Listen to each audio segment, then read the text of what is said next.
Hello दोस्तों, कैसे हैं आप सब। स्वागत है आप सभी का हमारे YouTube के चैनल बुद्धा जी की स्टोरी में। तो आज फिर हम आ गए हैं आपके लिए एक और मोटिवेशनल स्टोरी लेकर। महात्मा बुद्ध ने नश्वर संसार के ताप कष्टों को दूर करने तथा जीवन का रहस्य जानने के लिए गृह त्याग किया और लंबे समय तक काया कष्ट सहकर ज्ञान प्राप्त किया।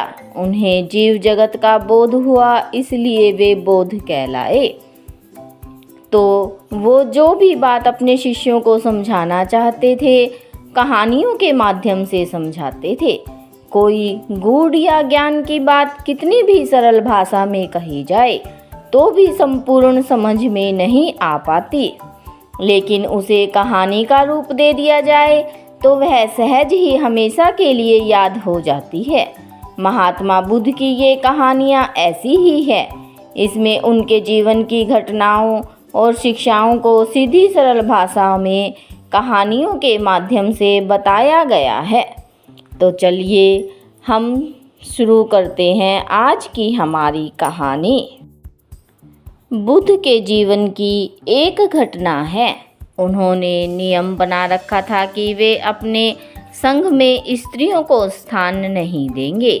स्त्रियों के लिए भिक्षु होने की दीक्षा उन्होंने वर्जित कर रखी थी। एक समय गौतम बुद्ध एक गांव में ठहरे हुए थे। वहां प्रजापति गौतमी उनके पास पहुंची। उन्होंने बुद्ध से कहा, आप स्त्रियों को भी दीक्षा दे, किंतु बुद्ध ने अस्वीकार कर दिया। अनेक स्त्रियां इकट्ठी हुई और उन्होंने विचार किया कि कैसे गौतम बुद्ध से स्वीकृति प्रदान प्राप्त की जाए। स्त्रियों ने निर्णय लिया कि वे स्वयं सेविकाएं बनकर गौतम बुद्ध के समक्ष पहुंच जाएं। गौतमी ने अपने बाल काटे, भिक्षु के वस्त्र पहने और अनेक स्त्रियों के साथ बुद्ध के सामने पहुंच गई। उनकी यह मांग थी कि स्त्रियों को भी दीक्षा दी जाए। बुद्ध ने उनकी बात स्वीकार नहीं की। स्त्रियां निराश हुई।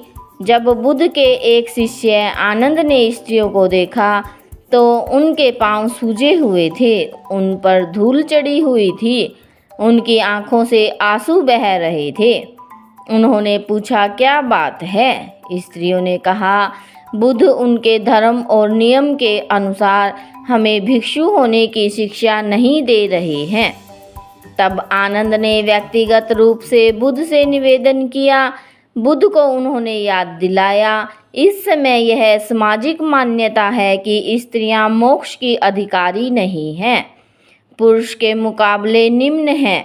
तो क्या आप भी यह मानते हैं और इसलिए इन्हें दीक्षित नहीं कर रहे हैं? बुद्ध का उत्तर था, मुझे गलत ना समझा जाए।